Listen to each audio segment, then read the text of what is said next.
Okay, good morning. We'll go ahead and get started. Hello, everybody, and welcome. Thank you so much for joining us for today's conference, Law School Logistics in a Post-COVID-19 World. We're really excited to have you today. My name's Elizabeth Kronk Warner. I have the absolute pleasure of being the Dean of the S.J. Quinney College of Law. My co-host or co-initiator for this conference, Dan Rodriguez, who's Dean Emeritus at Northwestern Law School, will be joining us in just a couple of minutes to add his welcome as well. He's double duty today. He's on another panel currently, so he's going to join us at 9:50 to give his welcome. But before we get too far into it, I do want to start by acknowledging that my pronouns are she and hers. And I also want to acknowledge that today, at least, I'm coming to you from the Salt Lake City Valley. And one thing that's important to remember about the Salt Lake City Valley is that it was traditionally homelands to many tribes here in the state of Utah. And so I think it's always good to start off with an acknowledgement of the indigenous land that we find ourselves on today.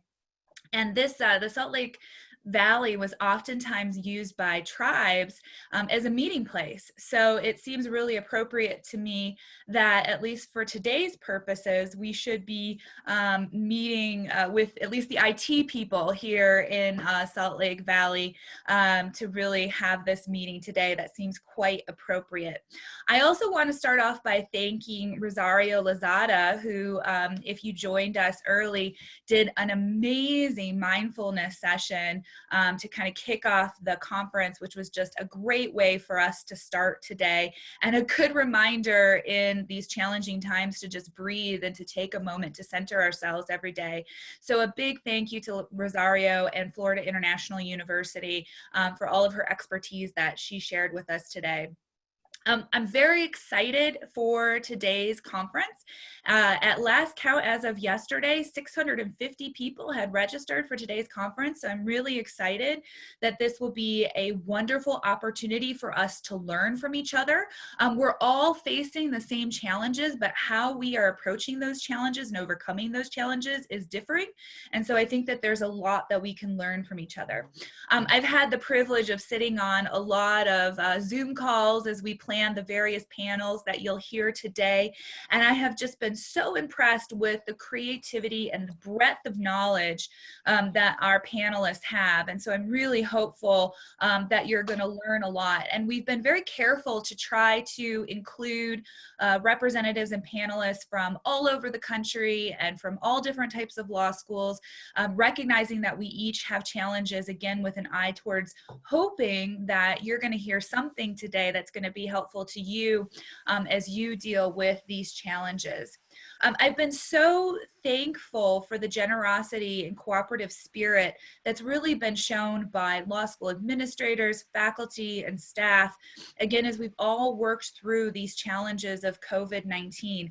It's really a privileged moment to be part of this law school community. I'm honored to be part of this community that really is modeling what that looks like for the larger world and how we can be cooperative. And I think sometimes as lawyers and law school professionals, we have the reputation of perhaps being adversarial or not being cooperative. And so I'm really excited that in this moment we can come together and work together. And I think this conference is a great example of our willingness to share with each other and help each other out.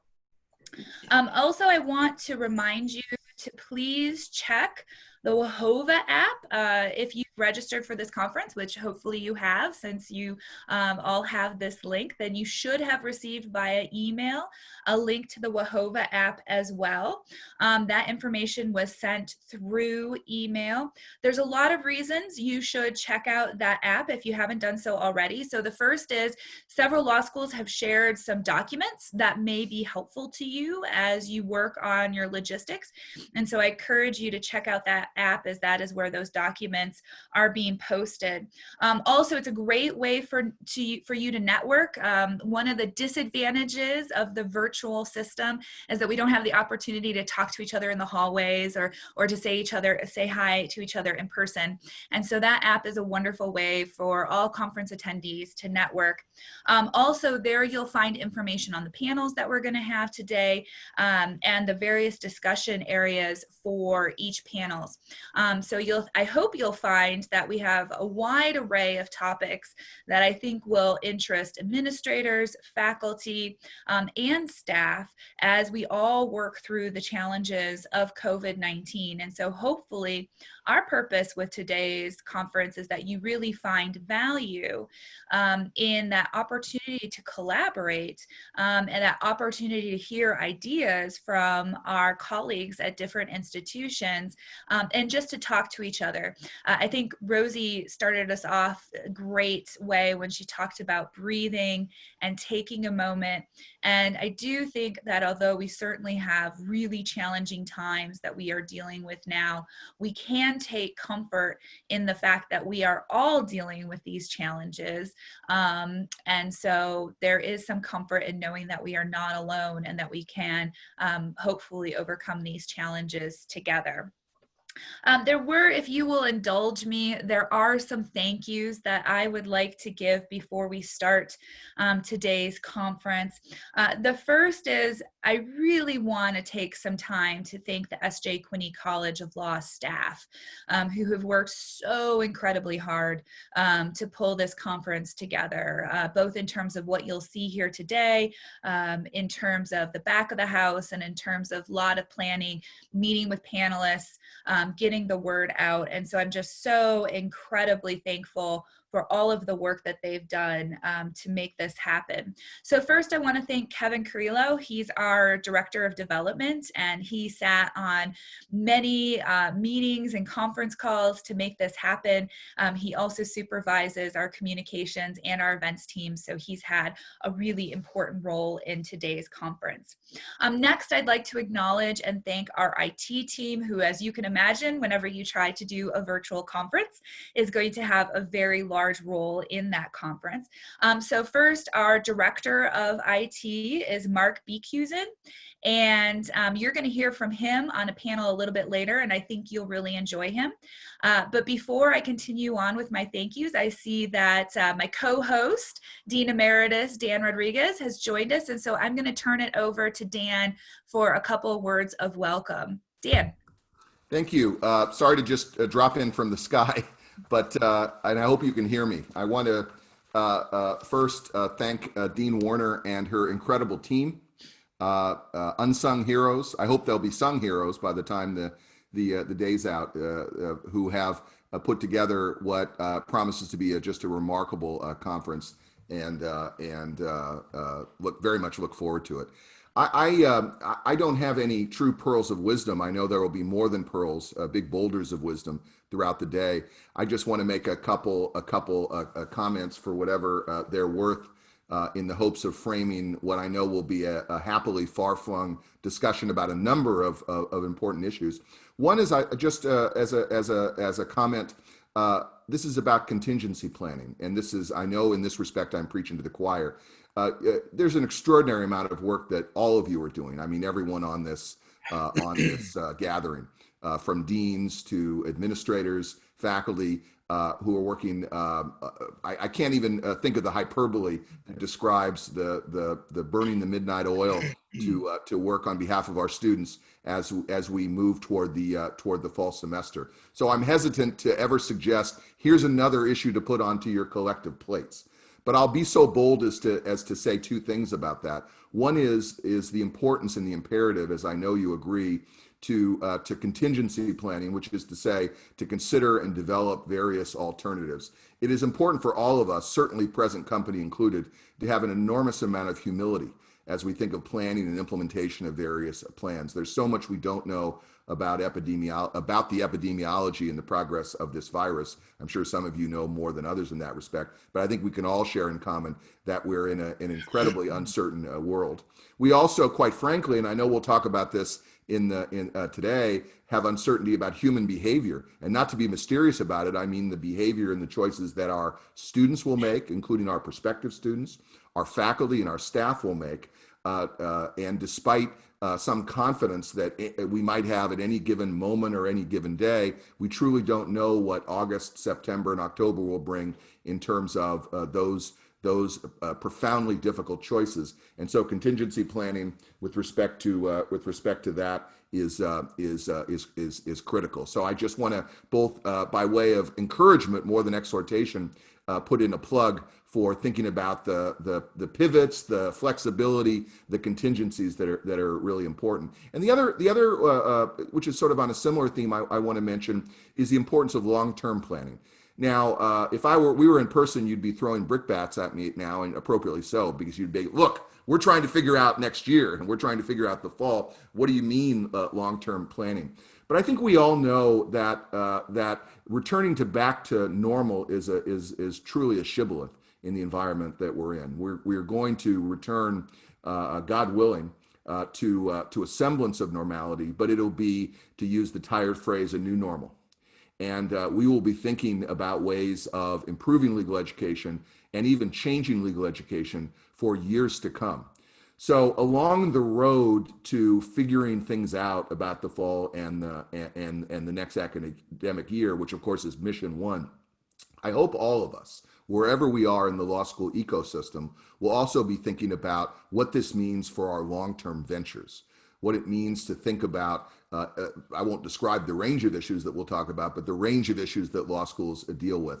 And I think there is where all of us stakeholders, not only deans, but faculty members, alumni, opinion leaders, however they're defined in legal education, professional education, really will need to and want to bear down on some of those questions and some of those decisions. So I'll just end again with joining with Dean Warner in welcoming you. And I will briefly bounce because I have to be someplace else, but please know that I will be happily lurk, and I will look forward to our virtual happy hour at the end of the day. So thanks. Yes, thank you so much, Dean Emeritus Rodriguez. We're so incredibly happy to have you. And he was a little humble. So this conference came out from an article, a post that Dean Rodriguez had a couple of months ago now about the importance to talk about logistics. So a big thank you to him and for his vision for this conference. Thank you.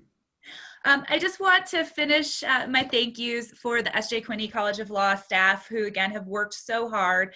I had mentioned Mark Beekusen, who's the director of our IT team, and you're going to hear from him later on the digital platforms panel. But also we have several other IT members who have helped us out, notably Lance Fitch, who's an educational media specialist for us at Utah Law.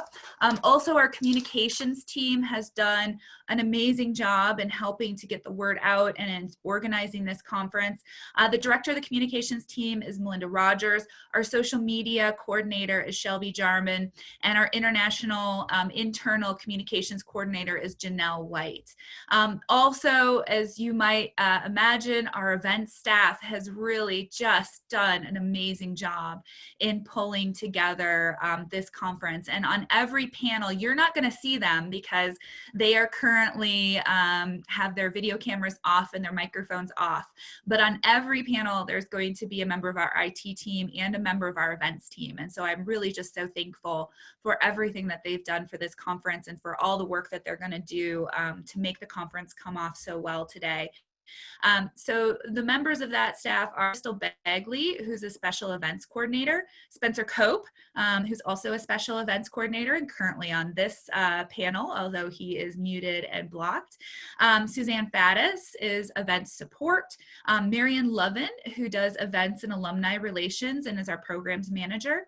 And then last but certainly not least, Charlie Stewart, who is also currently on this panel, but blocked and muted, who is a special event coordinator. year. Again, we're so incredibly happy and thankful for their support. But I wanted to save the last thank you to Chris Monti, who is our events director. You're going to hear from her on the Alumni Relations and Events panel. And not only is she serving as a panelist for today's conference, she is really the woman behind this conference. She's the one who worked tirelessly on the WOVA app, trying to make it work, who sat in on just about every Zoom planning session for every panel, who's really put her heart and soul into this conference. And so a big thank you to Chris Monti for just going the extra mile, as she always does, and for making this conference a reality. So again, a big thank you to our University of Utah team, who've spent so much time pulling this together. I hope that you enjoy the conference as much as I know that they've put hard work into making it an enjoyable experience. So thank you. All right, with that, we can move right into our next panel.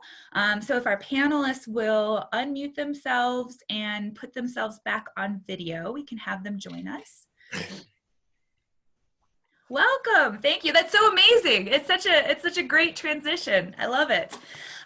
So welcome. I'm really excited to have three individuals that I personally am just in awe of and respect and admire so much, really thought leaders in this area. We had a chance to have a Zoom call earlier and chat a little bit about, or they shared a little bit about what they're going to be chatting today.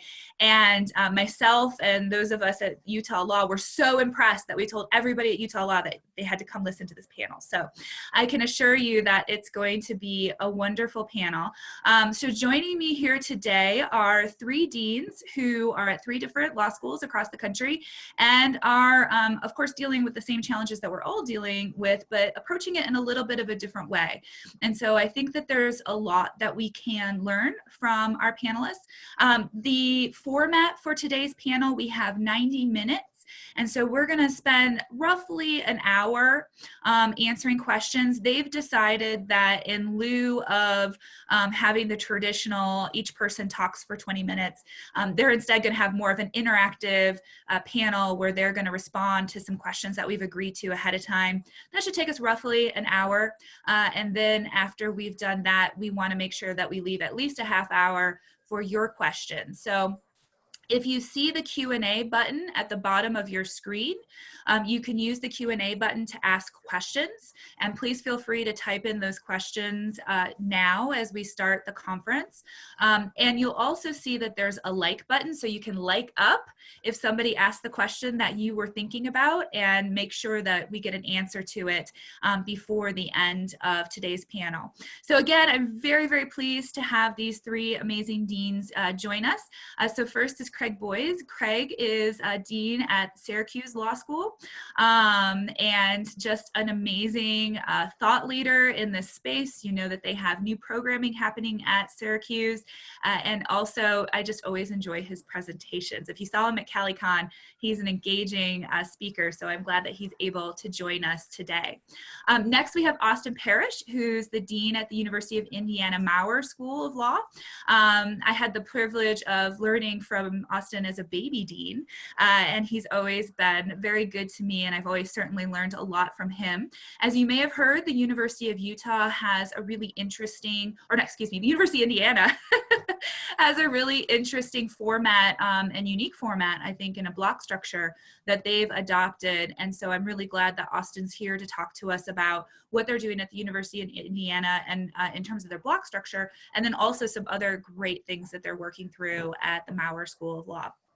And last but certainly not least is Sousa Sethi, who is our dean from Western New England, and we're so incredibly glad that she can join us. I've heard her speak before, and every time she speaks, I feel like she just puts it all together and presents it in such a logical way that makes it truly approachable to each of us. And they too, of course, are facing the same challenges that we have all faced, but are working through it in innovative ways. So I'm so incredibly happy that Sousa can join us as well. So with that, again, we've agreed to kind of have more of an interactive format. So I'm going to start off with our first question to the panelists, which is, what are you doing this fall and why?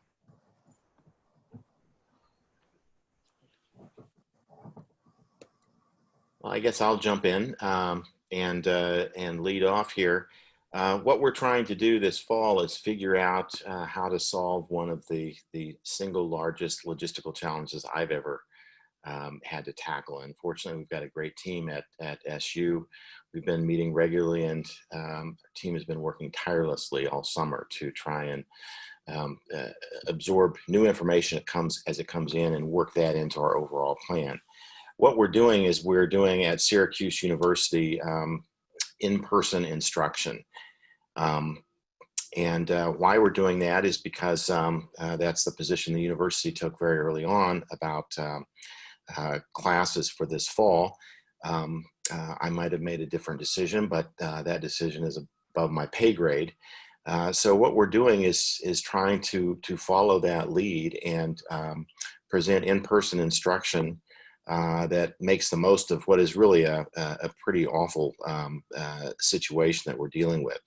So our baseline assumption, as I said, was that SU would be doing in-person instruction. How much instruction, what we said about that was everything from a majority of our classes to a substantial majority to the vast majority, and that's shifted over time as events have overtaken us. But we began with understanding that we had reduced class capacity. Our classrooms have been reduced by about 2/3 in terms of the capacity for students because of social distancing, which is a major reduction in space. Secondly, we knew that we were going to be working with some reduced faculty capacity because there are some faculty members who are not comfortable being in person, have health concerns, or their family members have health concerns, and we took the position from the outset that we work with our faculty on that. We are not forcing faculty to come back if they're not comfortable with doing that. But that does mean that we have fewer faculty who are willing to be in the building for this in-person instruction component. We also had to think about student preferences. We've polled both our admitted students who will start this fall, as well as our second and third years, about their preferences. Roughly 1/3 of students, somewhat surprisingly, want to be remote. I mean, they want to be here if it's going to be in person, but given the constraints that we're operating within, that in-person experience will look very different than an in-person experience last fall. And there are some students who are simply saying either for health reasons, they don't want to be in person, or they don't view the in-person experience as really adding a tremendous value, and so they are electing to be remote. So those are some of our baseline assumptions. The university also adopted an accelerated and abbreviated schedule for the semester. So we're going to begin August 19th, and we'll be done with all of our courses by November 25th, with exams to follow after the Thanksgiving break. The university's doing courses on weekends. We decided early on that we would not do that. Law school is extraordinarily challenging, and we felt that students absolutely needed the weekends to be able to absorb the material that they're getting throughout the week to study. And maybe to have a little bit of downtime. So we were able to fit the hours that we needed into the regular week. We will be having classes on Labor Day, which we normally, of course, have off. With those baseline assumptions, as we plan for what the fall would look like, we prioritized our 1L classes for in-person instruction. Again, knowing how difficult the first year is and what a challenge it is to make the transition, we wanted to give our 1Ls as much opportunity to have in-person instruction as possible. So our 1Ls will have nearly all of their classes in person. To permit this with the reduced capacity of our class sizes, and so that sections can meet in our classrooms with proper social distancing, we've reduced our overall entering class size for this fall so that our section sizes are appropriate to our space. After the 1L classes, we next prioritized our experiential courses. So these are clinics, trial practice, negotiation, advising, startups, those kinds of courses that really benefit from having interpersonal connections between students and faculty, and that are small enough that it's not so difficult to observe appropriate social distancing.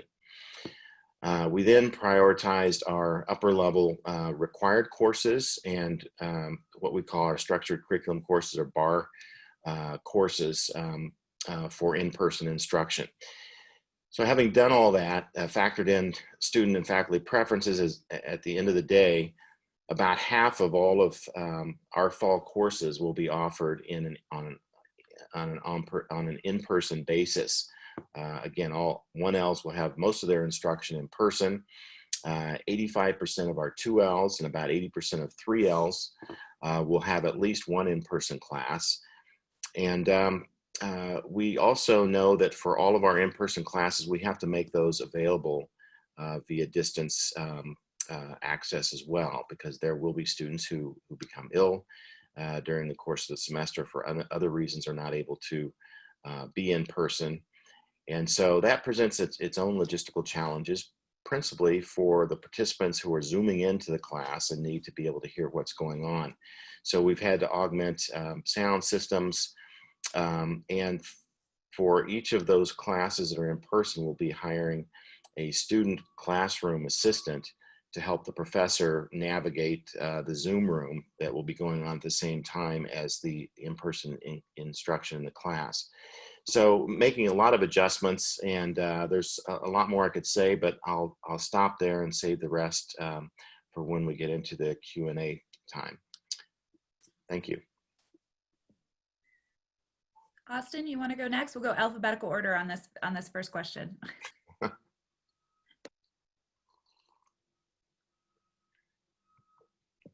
Oh, Austin, you're muted.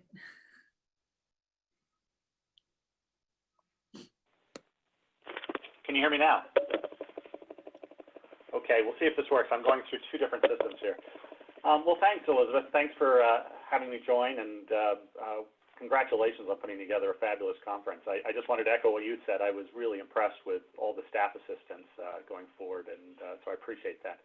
What I thought I'd do is spend just a couple seconds describing the schedule, talk about the choices students have, then talk to you a little bit about the logistics, and then explain finally why we did it the particular way.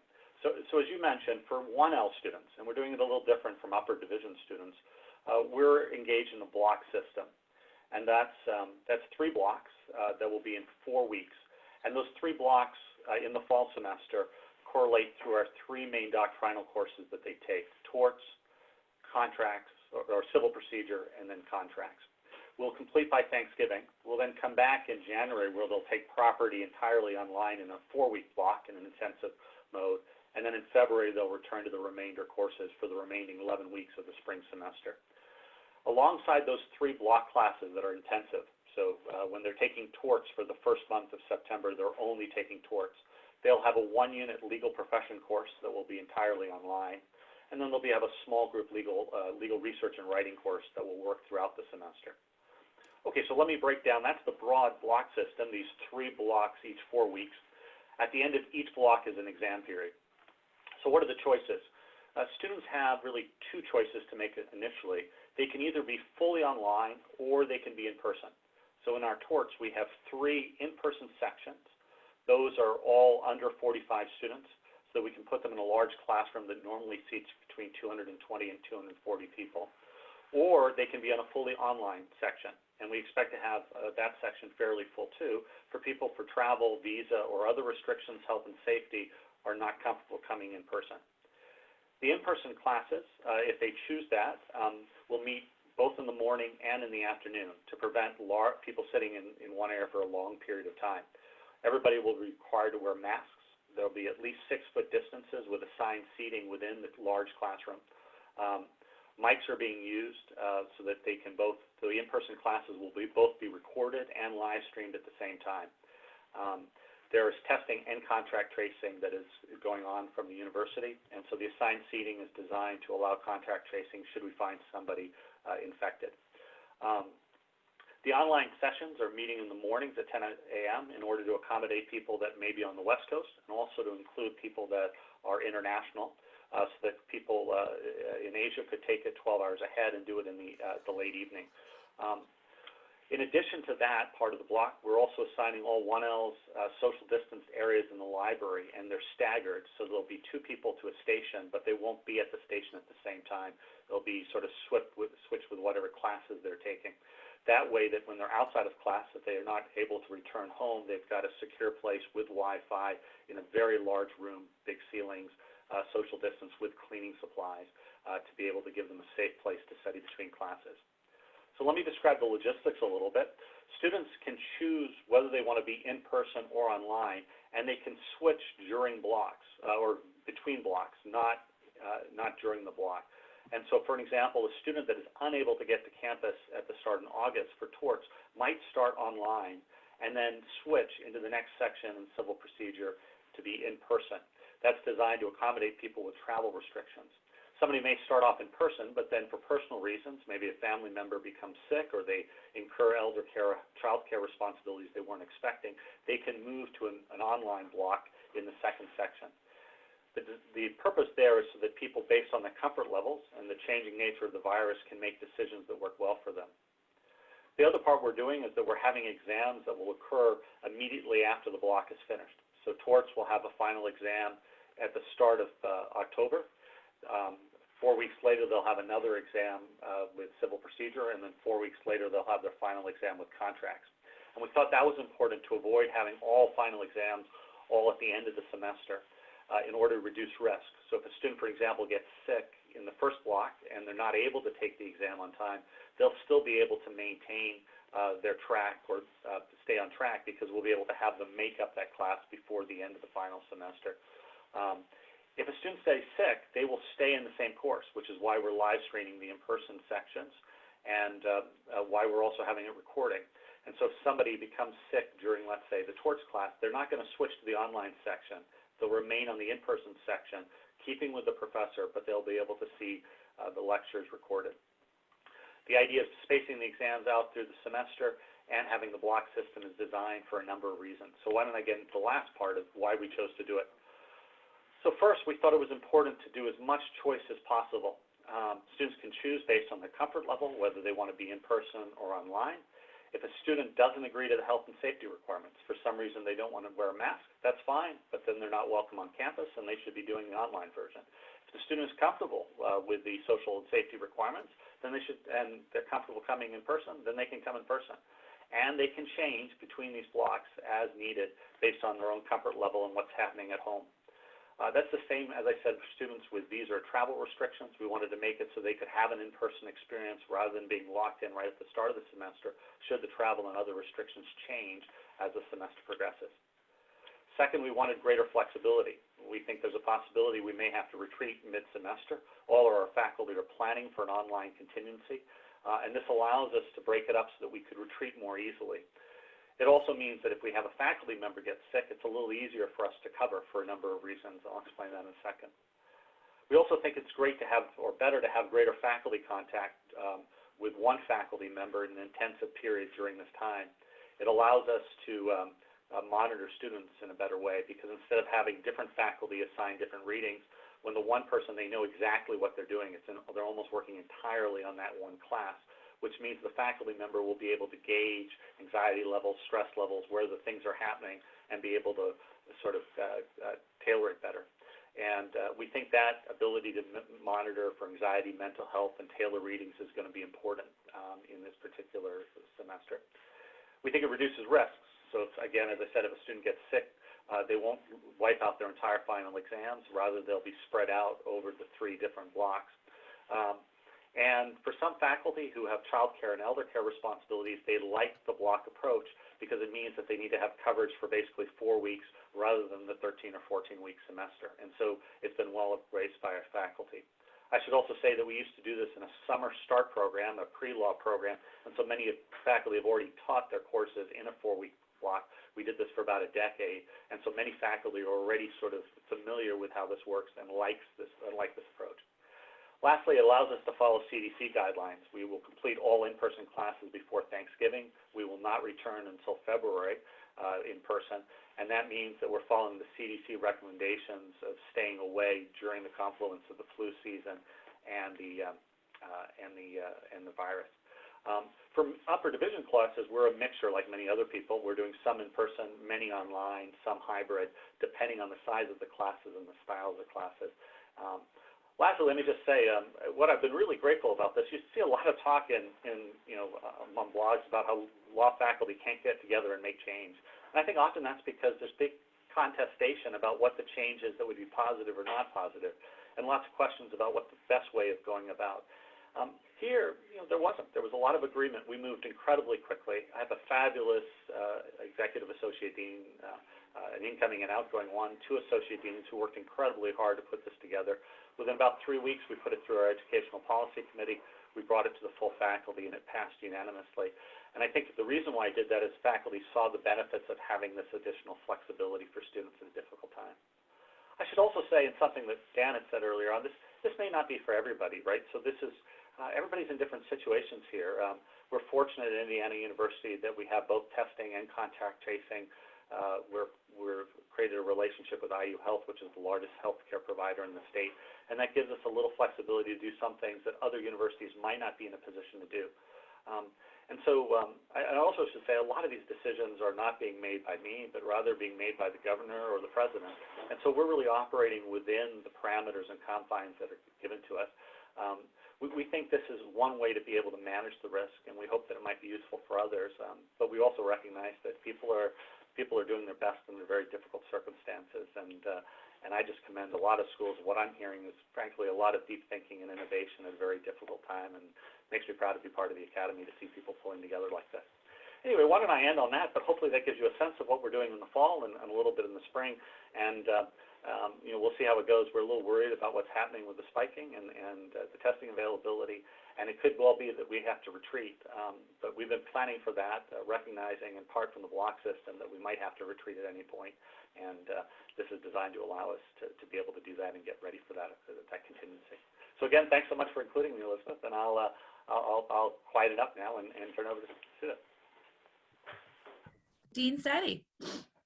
Thank you. And thanks, Elizabeth and Dan, for organizing this conference. I'm delighted to be here. I want to echo what you said earlier, that it's terrific to be part of a really collaborative moment in legal education where across universities and law schools, people are just working hard to deal with this situation in which we all find ourselves. So thank you for that.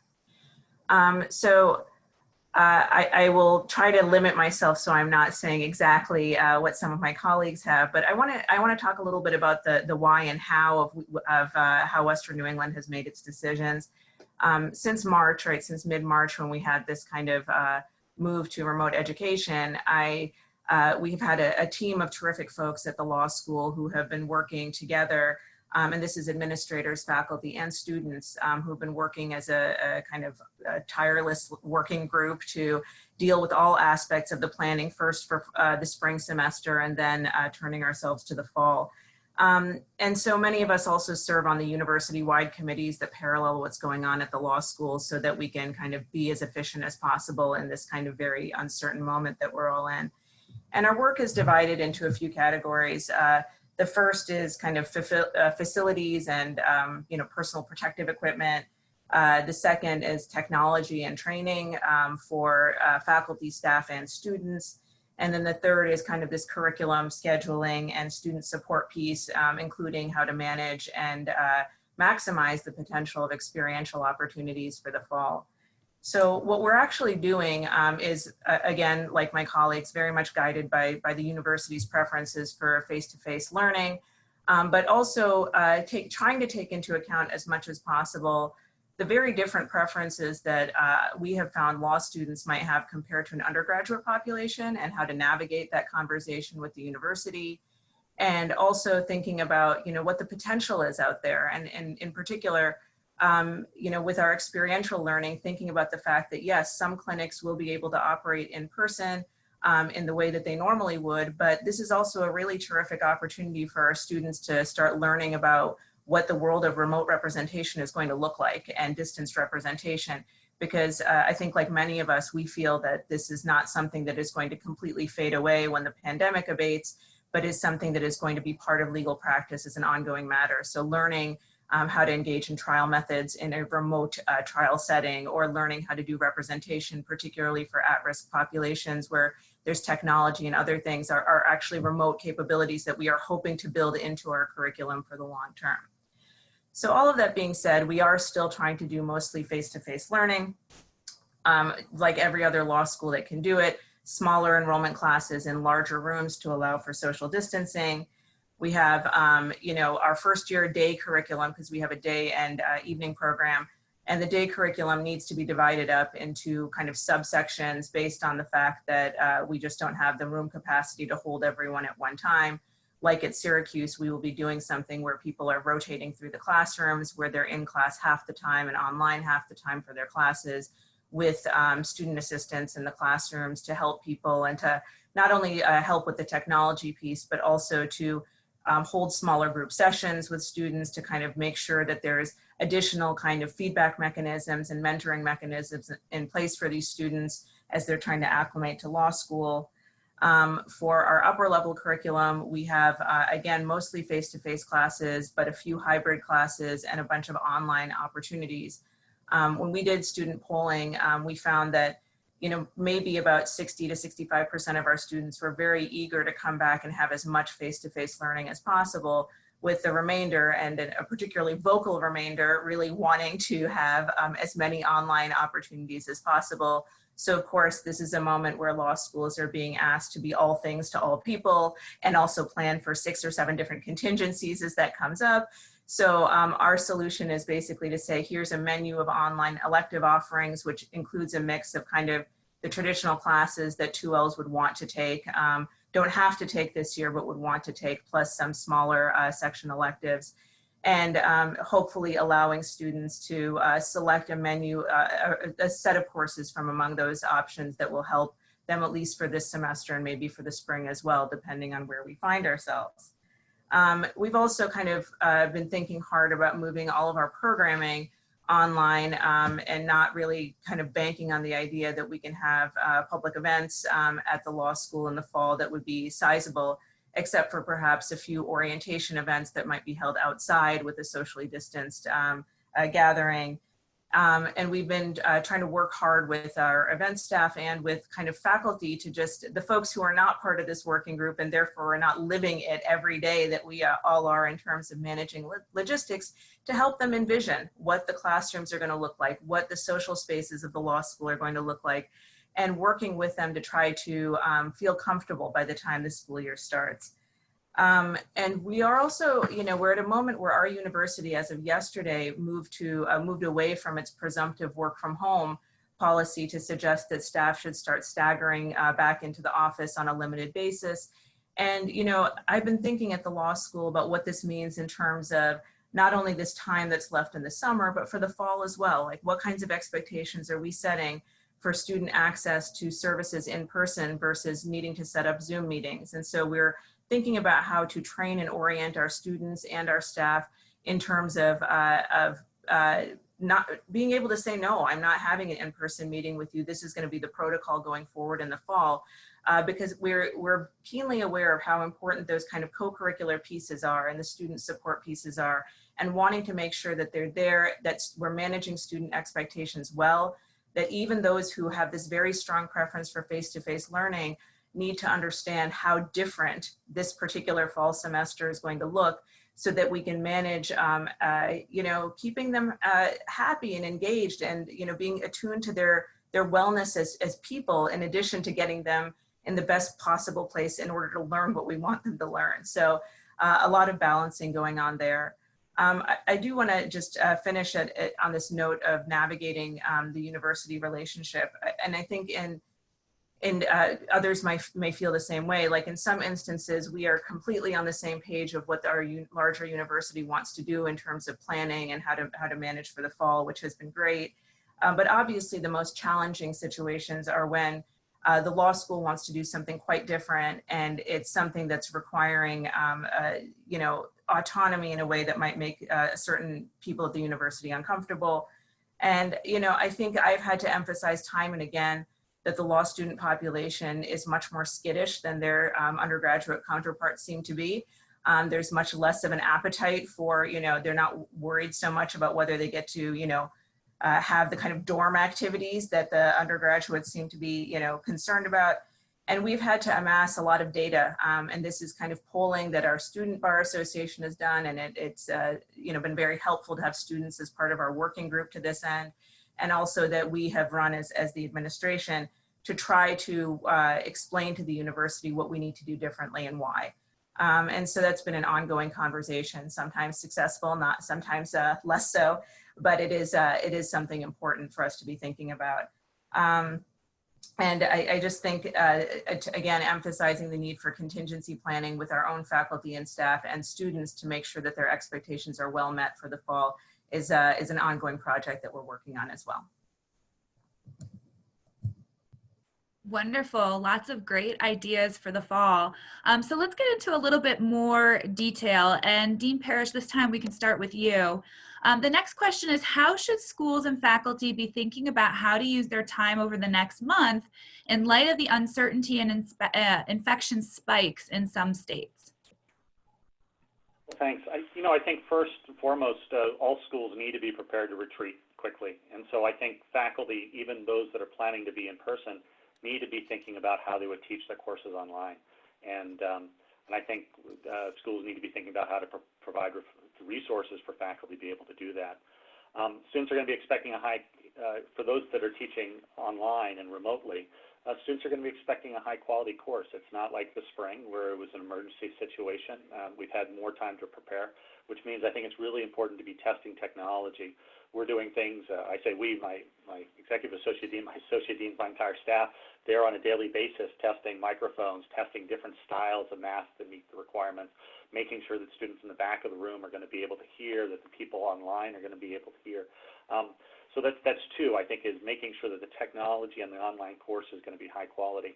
We're putting on a number of workshops for our faculty that are occurring basically on a weekly basis in various forms to provide faculty resources should they need it on different ways of thinking about teaching, and I think that needs to continue. And then I think what a lot of us need to do is think about how we make those connections with students.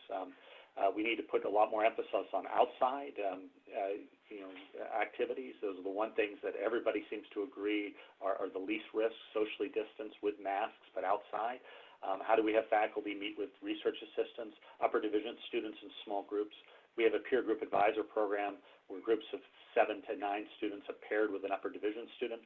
We expect they'll be able to meet in small groups outside quite effectively. How do we keep that community building going? And so I think those are three things. One, preparing to retreat. Two, making sure that the quality online is high quality and as best as possible. And three, thinking about that connective tissue and how you build community in what will be an unusual year. I think beyond all that, the most important is thinking about what your communication plan is. Whether it's faculty or staff or students and even alumni, the biggest problem is not the actual challenges, but the uncertainty of knowing what's going to happen. And so the spike rate, it's not so much that it's spiking, it's that it may throw out the plans, and that's what causes people generally a lot of anxiety, is that they're not able to prepare as much. And so I think having clear communication, explaining where you have information and where you don't, being kind of upfront to the students about the challenges you're facing and the constraints that you're under based on the uncertainty, and saying very clearly where you don't have the answers, but then what your contingencies are, I think the best is the best you can manage. And by doing that, I think you hopefully reduce the stress on staff and faculty, both being really critical, and you also reduce the stress on students, even though there is uncertainty and they may be anxious because there's a lot unknown. But that would be my recommendations. Dean Sethi? Yeah, I want to follow up on that by echoing what Austin is saying in terms of the anxiety that is involved with uncertainty. But also, I was on a dean's call some days ago with a colleague at another school who apparently has come up with a sign that just says, "I don't know, nobody knows," and holds it up on Zoom every once in a while because, it's we're fighting against uncertainties and in a way, and students, I appreciate the fact that they are worried and anxious about many, many things right now, and kind of they're looking for certainty somewhere, and they're asking the law schools to provide it in a way that, frankly, we cannot provide, right? Every one of our plans comes with a giant asterisk attached to it, because we don't know, right? You know, I live in a part of the country where, you know, we are currently in a really good place in terms of the virus, but who knows what the next 4 weeks or 8 weeks holds for us, right? So it's a lot of that contingency planning. I will say that one of the things we have done is, to follow up on what others have said, is having planning in advance for all of our faculty have decided to hold their exams remotely, right? Which is, I think, an important piece of this when it comes to the question of certainty and contingency planning, because even though we are having face-to-face learning, and we have told students, you know, as long as public health guidance allows, the law school will be open and available for you to study. It will be open and available for you to take your exams. Every exam will still, as far as the timed exams, they will have an assigned classroom space that you can take your exam in if you want to, but you'll be doing so remotely, right? It will not be an in-person exam that you are taking. And you know, the idea of this is because of the contingent of students in the spring who were very upset when we went to a credit, no credit grading policy, because they felt like the rug had been pulled under, you know, out from under them. Obviously, this is, you know, kind of self-selecting the higher performing students in class. And to say in advance, hey, it's July and we are telling you that this is what your exam situation is going to look like. So therefore, if mid-semester we are asked to go fully online, your exam situation will not change one bit, right? You will be in the same situation that you're in. To the extent that there are technology concerns or other concerns that you have, and you're worried about not being able to access the law school to take exams, but which is what your plan was, talk to us now so we can help you, right? We have money and support available to help you with your technology needs for remote learning. Let's do this in advance, and to express to them that the reason that we had a credit, no credit policy and a complete overhaul to our exams in the spring was not, it was because of the virus, but not just the existence of this virus, right? It was because of the massive upheaval that occurred in that last 1/3 of the semester. So if we're planning for this in advance, it allows the students some certainty around that piece of it, which I think is really welcome. And we've encouraged our faculty to think about this too. Like, as you are doing course design for the fall and we are asking you to be up on technology, we're offering you training to do this. We are asking you to think about what a mid-semester switch might look like. Okay, so what does a remote assessment look like for you? Does it mean that you normally give, you know, in certain classes an exam, and now you're just going to sign a paper or a series of presentations that can be done on Zoom? Is there some other form of assessment that you want to do? Do you want to spread out your assessment more to have interim formative assessment throughout the semester so that whatever occurs in December is a lower stakes item, that you don't worry so much whether it's open book or closed book or proctored or unproctored or whatever else? So we've been trying to help them manage that uncertainty by taking the assessment question and handling it now. I don't have a lot to add. I think all of the things that both Austin and Sudha have said are very good things to be thinking about. You know, we've not mapped out the spring semester, and so that's certainly something that will be on our agenda over the next month. And I think that falls under the heading of just providing greater certainty to students so that we can take away some of that feeling of uncomfortableness, the not knowing. I agree with both Austin and Sue that this is a huge issue. Students are facing a lot of dislocation. They're very upset about this. And what I think is most frustrating to them is the inability to get answers. And we're frustrated as well because we're all waiting in a domino-like chain for the answers that come in from the state or from our university or from local health authorities before we can make decisions and then give our students certainty. So I know that's very frustrating. So I think, you know, a general exercise of trying to think through all of the likely issues that students are gonna face, and frankly, hearing from students about what they're concerned about. So again, going back to the spring semester, students are thinking about leases and, you know, should they have a lease? Are they, you know, what is their class schedule going to require them to do in terms of being on campus? So easing those kinds of concerns, I think, is important, as well as trying, you know, just trying to anticipate what will happen when all this kicks off, you know, in a few weeks. you know, what happens when a student decides not to wear a mask in class? I mean, how are you going to, you know, play through that scenario? How are you going? Who's going to enforce that? What will your sanctions be for students who don't comply with these sorts of things? So working through those things so that you can avoid as much as possible surprise situations that you hadn't considered in advance, I think is good work to be doing over the next month. Great. Okay, so the next question is, how are you dealing with faculty and staff concerns? And Dean Sethi, we'll start with you. Yeah, so I guess one piece of it is kind of the honesty and constant communication and transparency piece, which I hope is helpful.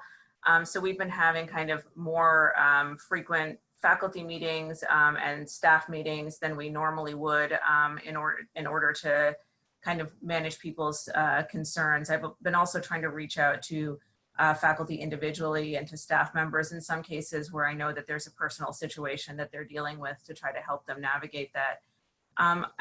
One of the things I'm also trying to emphasize to folks is that as much as we're asking them to do all of this planning over the summer, kind of the technology training, the other pieces of what they need to do for the fall, is to also exercise in some self-care for themselves over the summer. I took a vacation a couple of weeks ago. It was not the vacation I was planning back in February, but it was still really nice to get away for a few days. And, you know, I had many colleagues who have canceled their vacations or otherwise viewed themselves as somehow unable to step away from the law school for a period of time. And I've said, yes, it is a terrible time to take a vacation. Tell me when a better time is going to come in the next 6 to 8 months. And the answer is probably none, right? So in addition to asking people to plan in the next month or 6 weeks, I'm also asking them to take time for themselves and to really think about what's going to be good for them in terms of preparing for a very difficult and very uncertain fall. I think another piece of this is part of it I view as just modeling for my colleagues that it is okay to take a vacation, it is okay to step away. But I also want to emphasize to them something that has occurred for myself, at least very profoundly in the last 4 months, is that since there's no border between where I work and where I live for the most part, the expectations that people have that you are always free and available on a Saturday evening or a Sunday afternoon for a meeting or a conference, you know, like conference call with planners at the law school, that it's okay to push back on that and to try to carve out time for yourself. That yes, there are very important things that we need to do, but we need to try to be cognizant of what we need as a community. I was relating that last week I had a group of deans with whom I've been working on a project who I stopped checking my email at 7 o'clock on a Sunday evening because I wanted to go spend some time with my family, and ended up starting to get text messages from them at around 10:30 or 11 being like, we haven't heard from you on this topic. And you know, it's fine. It was all good stuff that they wanted to do, but I think we need to remind ourselves of the need for stepping away from this. And so I've been trying to use that conversation with faculty and staff as a means also to make sure that their morale is staying up. I think it's hard. Our school, like many schools, has been going through budget constraints, a lot of difficult conversations about what's happening. So whatever I can do to try to help them make themselves, take better care of themselves in a very, very difficult time, I want to try to do.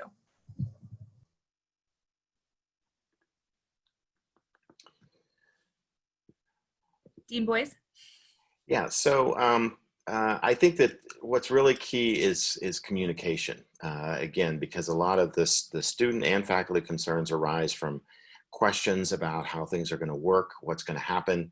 And I think that the more that you can communicate and communicate in a consistent way, we've been very focused this summer on a communication protocol where we're managing the flood of messages that are coming from the Central University and trying to minimize the amount of things that are hitting the mailboxes of our students and faculty, but making sure that when something is sent out, that it's meaningful, that it conveys new information, it gives them additional certainty for their planning. So I think communication is a huge part of addressing concerns. And I think this is true for students as well. You know, we have had a number of conversations with our students, both student organizations, the Student Bar Association, We've polled our students, and I think the more you do that, the communication is from faculty and students as well as to them, the more you can address their concerns. And I especially like what Sudha said about encouraging faculty to enjoy time. I mean, we are going to have increased pressure for the next, who knows how long. And so, it's summer, and of course, a lot of our faculty, we've incentivized our faculty to do additional training to improve their online courses, to add additional content to those courses. But it's also important to take this time during the summer to also get away. And I've really tried to focus on creating an expectation for protecting faculty and staff personal time. I've discovered this great feature on email that allows you to time when an email is sent, which is great. I might have an idea on a Sunday evening and be sending a message, and that's received by faculty and staff as, oh my God, the dean's sending me a message, I got to respond. And that's not my intent. It just happens to be what popped into my head at that moment. So by timing my message to go later, I can keep from forgetting my ideas, but also make sure that faculty and staff don't have the perception that I expect them to be on 24/7, because I don't, and barring a situation where we really have to come to a very quick decision about a discrete issue. So I think that's very important.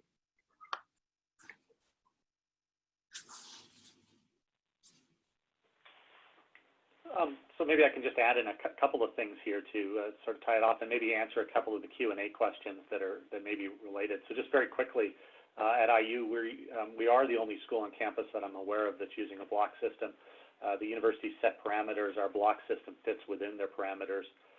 We were fortunate that I have a provost who's a former law dean, which I highly recommend if you have the option.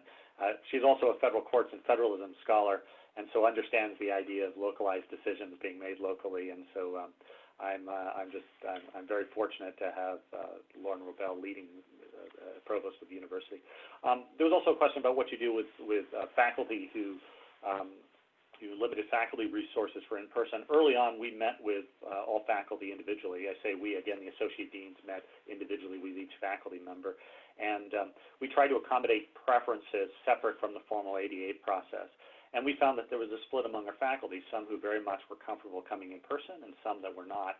And we then used that as a sort of a baseline then to map out our plan. And so that's worked out very well, because right now the plan matches on to the sort of preferences of our faculty without having to go through the formal ADA process or to ask about particular reasons for why they have one particular preference or the other. We got lucky that it worked out really well. To echo what other people are saying, the communication's key. We now have a monthly faculty meeting in the summer, which we normally don't do. We have a monthly senior staff meeting.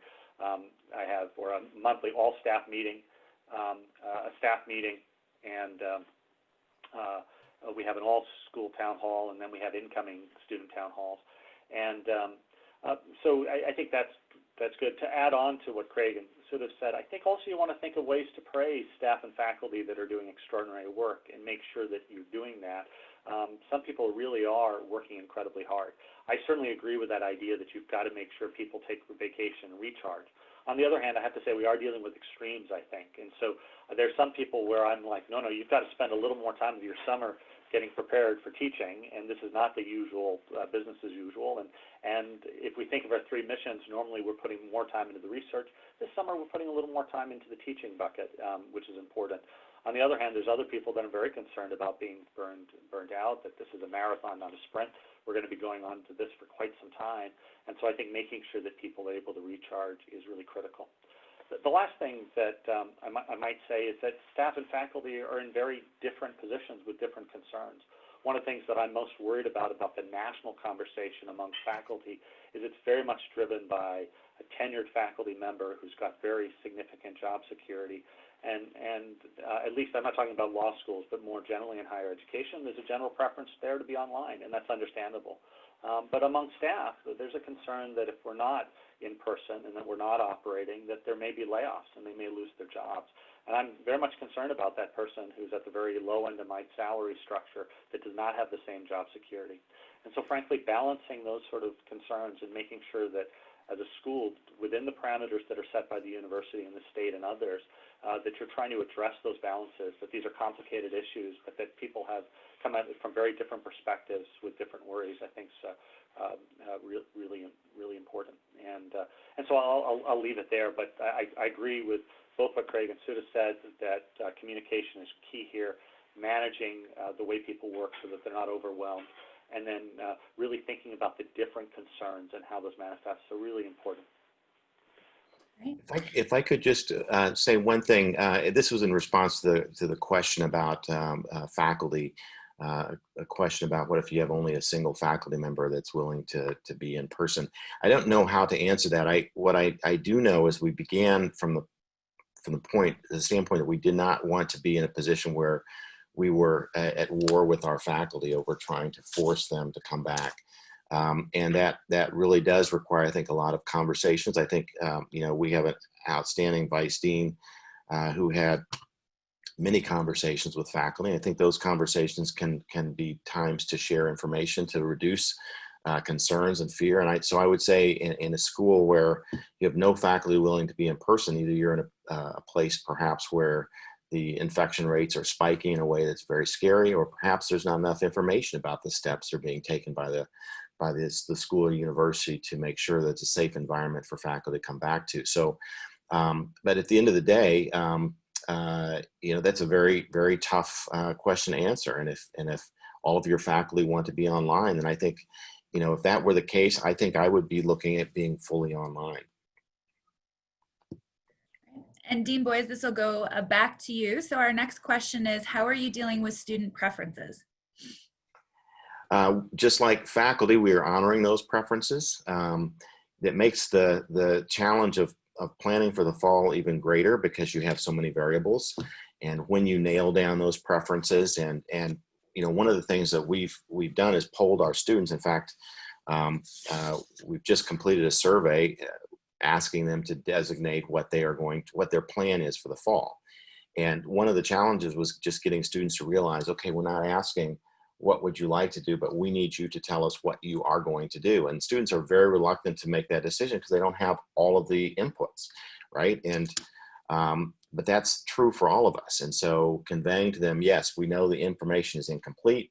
Here's what we have. We have a course schedule. You have your own personal circumstances to consider. Now you have to make a decision. And so that's difficult, but we've given students the ability to make that decision. I think one of the interesting things is that there's an overlap here of concerns about COVID-19 and other concerns as well. So, the issue about whether it be in person or online is not boiling down to simply, the student's comfort level with their own personal health safety in being in person, but rather there's other things that are folding into that. Well, I could save money on housing if I stayed home and decided to do remote. So those kinds of things are feeding into the decisions that students are making. And there's nothing wrong with that, but I think that their decision process is not purely about the health issue. So you have to know that those kinds of things are going to be part of their calculus. Dean Parrish? Yeah, so I think we designed our block system, at least for 1Ls, to be able to accommodate preferences. And the same thing in the upper division. We're allowing students to make a choice. When we've just redistributed a new schedule, it includes all the different modalities so that students know exactly the kind of course they're getting into. And so we'll see how that plays out. We have a little flexibility. We pulled them so we know basically where they're at, and then we have abilities to make tweaks as needed. One of the questions that came up in the Q&A, which goes to student preferences, is how do you deal with inequities and socioeconomic inequities, differences at homes. And I should say, those always exist, and it's just that they're magnified during the pandemic. And so some of the support structures that we have in place previously are critical. It's just that we know that there may be more ramped up this semester. And so, for example, we've increased the amount of emergency financial aid funding that we have available. We have a fund named after one of our late Dean of Students who that's used directly for financial support purposes, and we've been hitting that fairly aggressively to assist students. Part of our plan to have spaces in the library that is designated, so that you have a designated spot that you're sharing with one other person on a different schedule, is designed so people have a safe, quiet, Wi-Fi connected place if they're in person. And then, frankly, we've ramped up the outreach from our Student Affairs office. We have a great staff there. Same thing in our International Programs office that are meeting with students in small groups and one-on-one on a much more regular basis. And all that's designed to try to accommodate and address some of those inequities. And that also allows us to get a better sense of what student preferences are as well.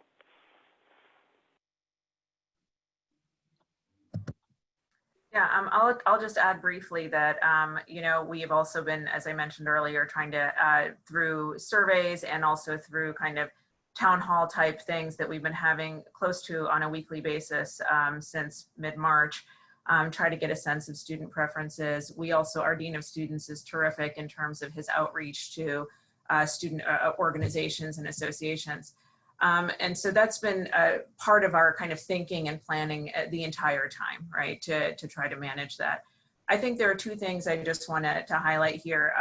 One is the importance of soliciting feedback from students and to get a sense of their preferences, but making sure that they understand that they're not taking a vote that then gets adopted by the faculty, right? That to manage their expectations about what their preferences actually mean, right? That we take them seriously. We really want to meet them where they want to be, but it's not necessarily that it's some sort of voting system where they get to decide any kind of key aspect of what their experience is going to look like. The second thing I want to say is that I think that for our students who've expressed a really strong preference for in-person education, which we appreciate, I think explaining to them again what this is going to look like for the fall and having them understand that, particularly for our returning students, is something that's really, it's difficult and it's important, because as much as we can say, oh, here's the bullet point list, 6 feet apart, you gotta have to wear your mask in class, you have to, socially distanced here, you won't be able to use this space for, club meetings or whatever else. For them to actually absorb that and internalize that, like, you know what, a group of you can't hang out in the hallway the way that you used to and, socialize in that same way. And, here are the limits on how many people can use the bathroom at the same time and whatever else, like those types of things and how they meet them in their everyday life. I think it's important to express that to them, because as much as students are getting this information from us, many of them are envisioning, oh, well, a return to school is a return to school. It's going to be fabulous. I get to see everyone. I get to hang out in the same way. Some of that is true. Some of that is absolutely not true. And kind of having them absorb that, I think, as part of what they're thinking about in terms of preferences is really important, because their preference is that there's no virus and they get to do what they usually do. We are not there. And so it's again, managing their expectations in that process. Great. I'm going to ask one more pre-prepared question, and then I'm going to turn it over to the Q&A. So again, just a reminder to our attendees so that you can be typing questions while we're answering this last one. If you could please use the Q&A button at the bottom of the screen, we'll be answering your questions as soon as we're done with this last prepared question. Okay, so the last question is, what public health policies or policy have you adopted and how are you enforcing it? Dean Parrish, we'll go ahead and we'll start with you on this one. Sure, we have a whole range that's come down from the university. Students have to wear masks. They have to social distance within 6 feet.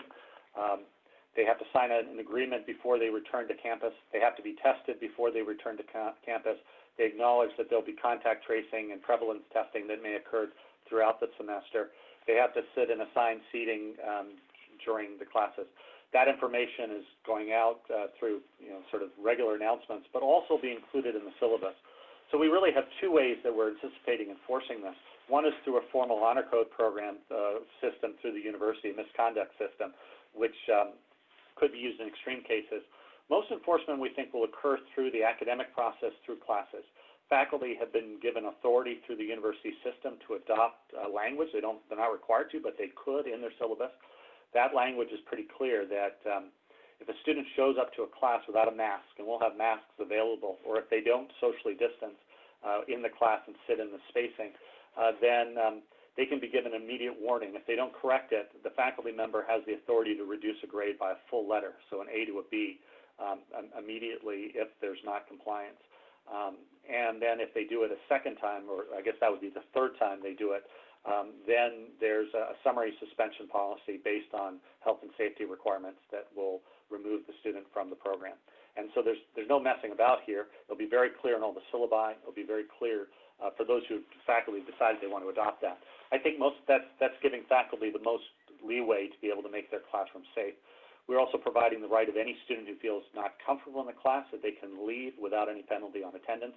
They'd have to attend, online. But if they, for some reason, are not comfortable with the activity of a classmate, then they're permitted to leave the class, and it will not affect their attendance. Instead, they'll just take that online. And so we think it's pretty clear, just what Sudha just said, that I think it's important that we be clear with the students what the expectations are, and that if they're not comfortable with those expectations that are designed to maintain the health and safety of the community, then they really should do the online version. So far, I have to say the incoming students have been very responsive to that. I have to say, I think we've got to be careful that we don't sort of paint with too broad of a brush and the traditional sort of generational things where all millennials or all Gen Xers do certain things or whatever it is. And they've been taking this very seriously, at least the conversations I've had, and are receptive to it and actually want us to be very clear about what the requirements are and to be clear about what the penalties will be if students don't comply, because they also want to be in person, but they also want to do it in a safe way. And so but that grade reduction ability, which has been approved by the university, gives the faculty members quite a bit of power to control the class and ensure that the requirements are being met. And so we'll see how it goes. Dean Sethi. Yeah, I think that we are following all of the public health guidance, and we also have significant university guidance in terms of the mask requirements, social distancing. Our facilities have been upgraded, not just the technology piece, but also the piece having to do with, hand sanitizing stations and, the availability of cleaning products for classroom space and whatever else.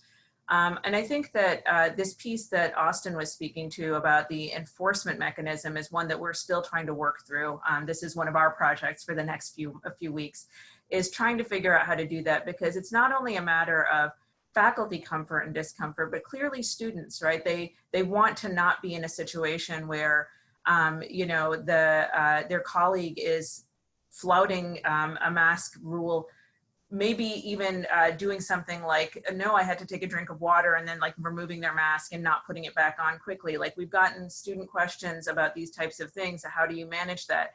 And so we're trying to figure out an approach to this enforcement that, we would analogize it in certain senses. Like if someone showed up to a class without wearing pants, right, you would be in your rights to ask them to leave, right? And but then there's a bunch of follow-up questions about, well, what if they don't leave, and what if they don't do what you ask them to do?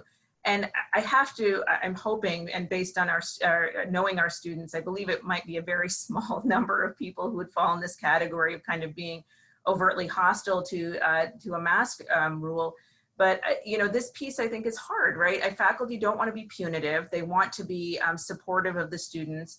But at the same time, there's a grave concern that if you allow someone who has been, flaunting this mask rule, they're not putting it on in the hallway, right? So it's not a classroom space, but it is still a space in the law school. How do you engage that student? Is the honor code the right mechanism to do this? Is it, I think everyone, for a whole host of reasons, wants to avoid a situation where a student or someone calls public safety on another student in the building, right? That's fraught with a lot of problematic aspects to it. And so how do you manage that piece? Because I do think that there's a lot of anxiety and tension. And I think we all know that those are the situations in which it is most rife that there's going to be some sort of dispute or other thing that arises that we need to navigate. So we are still in this process. I'll just say openly, we have not solved this question of how to balance this enforcement piece in a way that is not seeming overly punitive, but also enforcing these norms that we need enforced.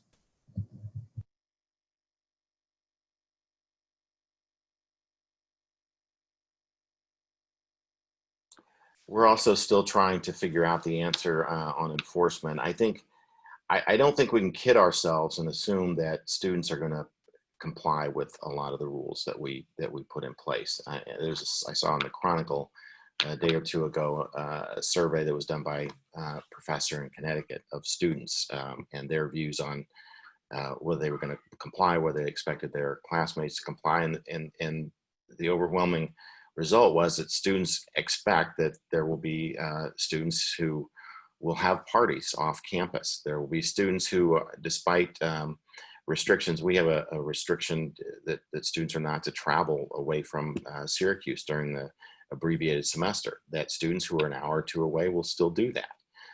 So enforcement does become a big issue, and I think that we're not being realistic if we think that everybody's going to do exactly what we tell them. Our experience suggests otherwise. So, one of the things that we're looking at is how we can put in place ways that it just becomes impossible to violate rules. So I'll just give you an example with social distancing.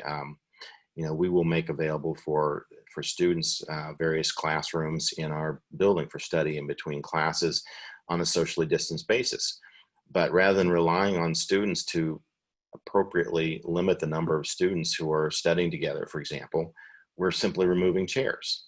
And so if you think about ways that you can put those kinds of things in place where it just becomes impossible for students to, or very difficult for students to violate, then I think that incrementally gets you moving in the right direction. But it's going to be a big challenge, I think. And I think part of the problem is that, the differential impact of this disease on different age groups. It's just not a huge, there's not a huge mortality rate for folks in the age range of most of our students. And similarly, it's much more of a problem for many of our faculty. And so I think for students to really see this as, they have to really see this as a personal thing before they get to the point where they're going to really take seriously these kinds of restrictions. And that's a difficult thing to do. So that's something we're still working on. And I like the approach that Indiana has with reducing grades. If there's one thing that will get students' attention, it's a potential reduction in grades. So we may adopt something like that. Great. Okay. Thank you so much. So now we're going to take your questions, and I'll just ask the deans to jump in, whoever wants to answer these questions as we go through it. So the first question is, how are you planning for the educational disparities that exist for our students that come from different family structures and socioeconomic backgrounds that may impact their learning due to those limitations? Well, I'll just say, I'll echo what Austin said a few minutes ago, which is that these kinds of disparities always exist.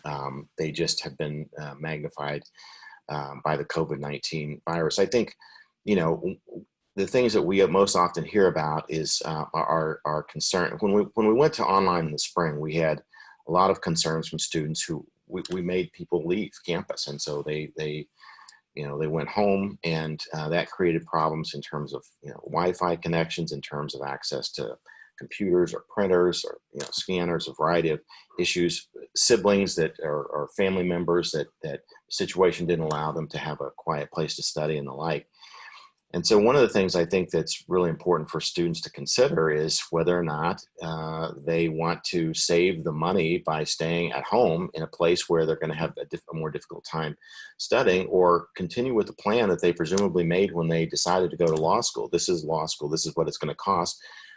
Be in the place where your school is, so that as circumstances change, you may have the ability to go back on campus. But in any event, you're in a space that's your own, where you have the ability to study.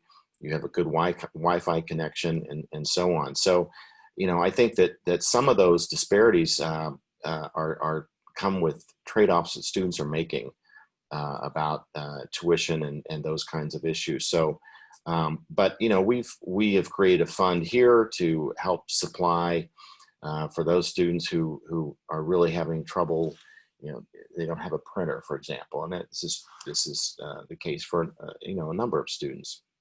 And we help them with those kinds of things to help them purchase printers. So we'll make grants based on hardship that our students share with us. Of course, we're not, we don't have endless resources, and we rely a lot on our donors, our alumni, to help us with that. But we are doing things like that to also help address some of those disparities. And of course, all of the online instruction we're providing is addressing the access issue for persons with disabilities. We're making sure that is not a barrier for those students. So that's how I would answer that.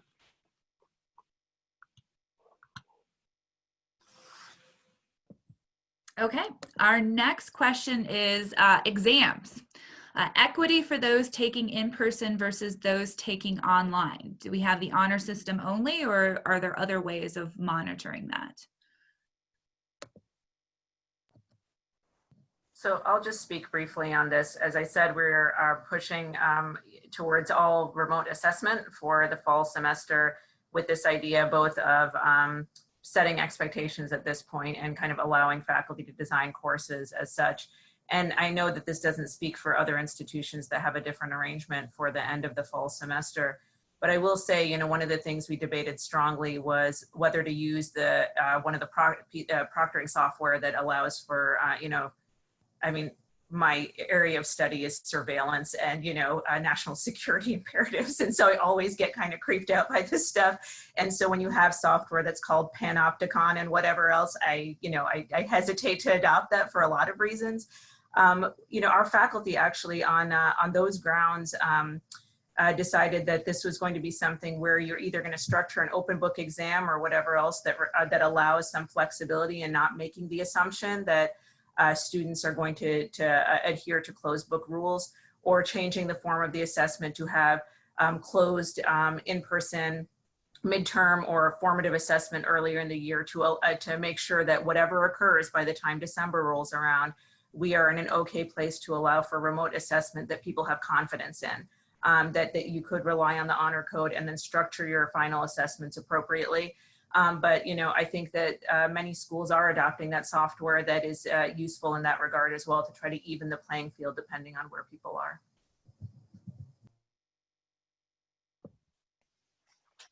Yeah, I might add the same thing. We have a system where we're using Zoom to be able to do remote proctoring. But I also think, faculty have for a long time given take-home exams in a way that doesn't really, cause an inequity based on whether you're doing it remote or not. It's the way you structure the exam. And so we're encouraging our faculty to think about that, just as Sudha said, and then we'll have an ability to proctor remotely using Zoom and ExamSoft in a way that we're able to do it. I actually think that the potential of cheating, if faculty are thinking through the exams, is actually pretty small, and the inequity there between online and in person is pretty limited. We also have a fairly forgiving mean median, and so that helps somewhat as well. Yeah, I would just say that, first of all, I'm not a big fan of closed book exams. I don't think that law is practiced by memorizing a few discrete facts. I think it's about finding law and then applying it. We've pretty much gone to open book exams. We will be using a third-party proctoring company. So there are people who may want to look into this. There are companies that provide proctoring services, and that raises the confidence level of the integrity of the exam. And then we also use Turnitin for exams, which is software that spots identical answers across exams. And we've had a couple of cases where Turnitin has revealed collaboration between two students, and so. But I do think that having a robust system in place for proctoring exams is really key to students. It's one of those real big concerns that students have, is they're very concerned about fairness, and is somebody else cheating? What's this going to do to my grade? How will it affect my ability to get a job and the like? So I think that's a very important problem to get solved. Right. Okay, our next question, and I think this builds on some points that were made earlier, is how do you balance asking staff to take needed time off when they may be worried about getting laid off with budget cuts and may need to be paid for time later?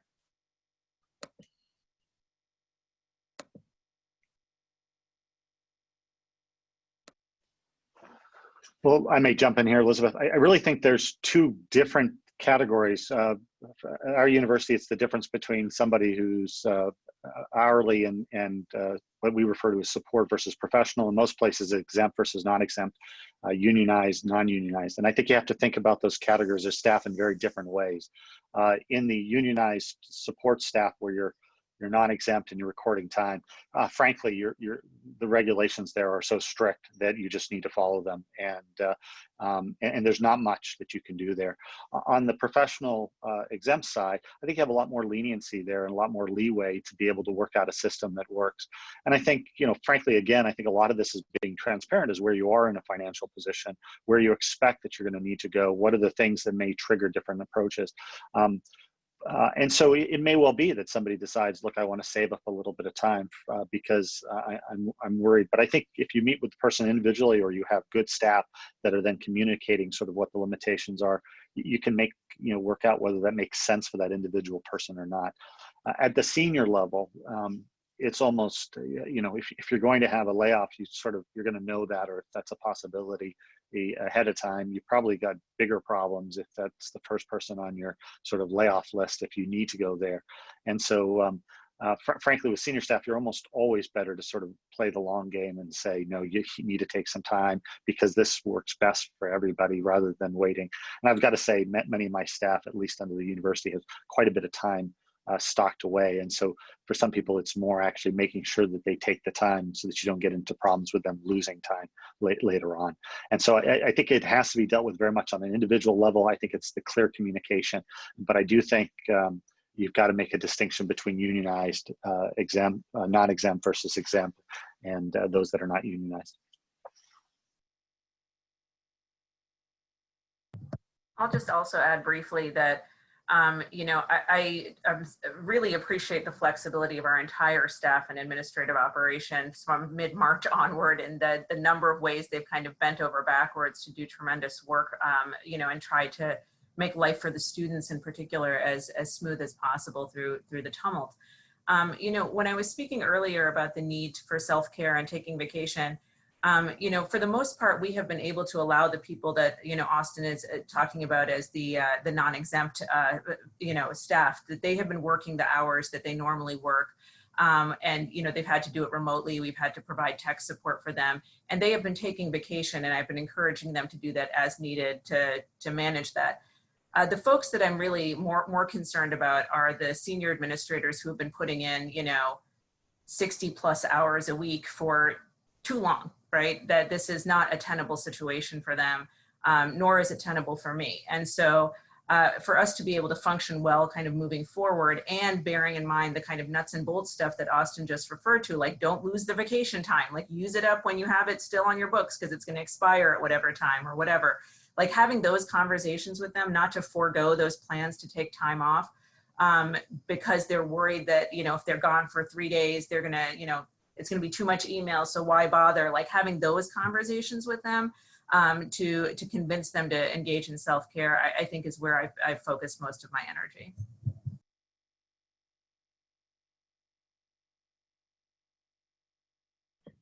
Wonderful. Okay, our next question is, we foresee students with a high level of certainty asking for a religious exemption to not wear a mask and still attend class. Do you have any thoughts on this? From my own take, and for us, it'll be dealt with by the university. They're looking into this. I think an online form is an accommodation. And so to me, in a health and safety type situation, you either comply with the health and safety rules, and if you're not, then the accommodation is an online version. So I'm not sure if that's where the general counsel and the university will come from, but since we are going to have a significant number of people fully online, it's unclear to me why that wouldn't be the accommodation, and whether that's for religious or other reasons. The university so far has been very clear that right now it's non-negotiable. That so, for example, we had some faculty who wanted to use face shields over using cloth masks, and we went to the epidemiologists that were part of the sort of specialized team. They said that it's not as effective, and for a number of reasons, and so we're not using that. We're using masks, and I suspect they'll be the same. That accommodations will come in the form of online education, not in the form of allowing exceptions to mask wearing in buildings where safety requires it. Agree completely with what Austin said. Great. So our next question is, do you think it would be feasible for a law school to continue to have a mix of in-person and online classes under circumstances where the remainder of the university is now pivoting to being fully online for the fall? Law schools are differently situated than an undergraduate population where residence halls and dining halls pose huge problems from a safety standpoint. I think that's certainly feasible. I mean, again, the key is the ability to provide a safe environment for that in-person instruction. And if a law school can continue to do that and be in compliance with whatever state, local, university stipulations there are around protection and safety, then I see no reason why you couldn't continue to do in-person. As long as the university is going to permit that. So, Yeah, I might, sorry, so to go for it. no, I was just going to say very briefly that this is one of the areas in which kind of navigating the conversation with the university, to just pick up where Craig ended, is kind of the sticky point of it, right? And I think, depending on what your university context is, whether it's something to explain to the university that this is going to help you maintain enrollment, or this is going to help you in another way, and try to explain it to them in ways that resonate, I think is the key here. And also to emphasize that if the rest of the campus is going online, I guess there are two things to bear in mind. One is, does this allow the law school then to spread out even more, such that you are distancing even more and being able to accommodate safety concerns in a greater way? And kind of conversely to that, is the university basically saying, if we transition to online, that means that there are XYZ services that we no longer need to provide in person to any students, and therefore we don't want to have to provide it to the law student population in person. And this is part of the motivation of pushing back on this. So I would kind of investigate that piece of it and see if what the university is planning in terms of its online services is something that a law school operating in a hybrid fashion can still manage with, right? Yes, even if our students are in person, they'll engage with whatever university services online, just like anyone else, and help reassure the university that that's possible. That would help kind of build your case towards doing this differently than the rest of the institution. Yeah, I might just quickly echo that. So I think that's exactly right. This is one of those where you may want to go to bed. I think one thing to keep in mind is that university administrators and senior leadership are just as swamped as we are. And to be honest, if we're working 80-hour weeks, they may be working even more this time, just because of and so I do think law schools need to think carefully about when law school exceptionalism plays in, because I think there's a tendency, at least among law deans, to say, look, we need exceptions because we are different. And that may be true, but every other school thinks they're different too. And so I think you really, at this time, you need to pick your battles, and you need to think carefully about, when is it that this really makes a difference for me to go to bat and say, look, I have to be in a different form. And my sense is that most provosts and presidents are going to be receptive to that. And it may well be that this is the one where you're going to go to bat. But I also think realistically, it may be that there's other factors that are forcing the school to go online, and that may make it just impossible for you to get an exception. And so partly, just as we were talking about marathons and sprints, I think law schools want to play the long game with their campuses, to thinking carefully about, how do you be a team player when you can be a team player? How can you support the university processes when it really makes sense? And then where do you pick those battles where it really makes a difference for your faculty, your students, in a way that really goes to the core of your mission? This may well be one of those where you need to do it. But then I also think you want to be prepared that you might get told no. And that could be highly likely in a situation where, law schools are going to be a fairly small unit on campus, and it just may be logistically very difficult to create exceptions in a very complicated environment. Okay, this is going to be our last question for our panelists. So we are planning on in-person hybrids, some blended classes in person and Zoom simultaneously, but concerned about being able to start remote in August with the recent spike in COVID-19. What do you think about starting remote with a plan to switch to in-person hybrid classes if circumstances improve in the first part of the semester, rather than just staying remote all semester?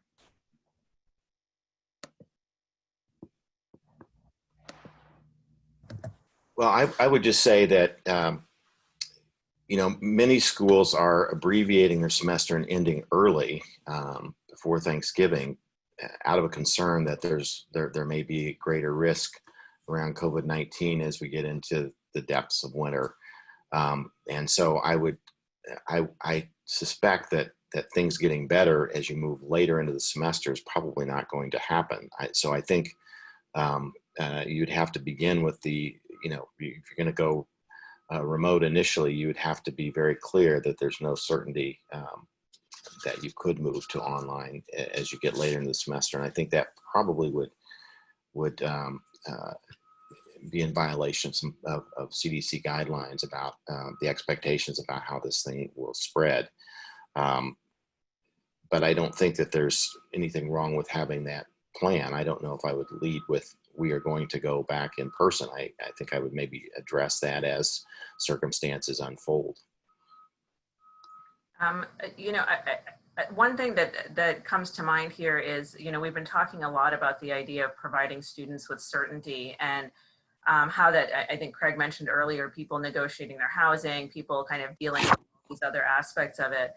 And I wonder, even if very well intentioned in terms of trying to have some in-person education, what that kind of plan does is actually increase people's sense of concern and anxiety, because they don't know whether they'll be coming back in person at some point, and if so, when, and how that might affect travel and housing and a million other things.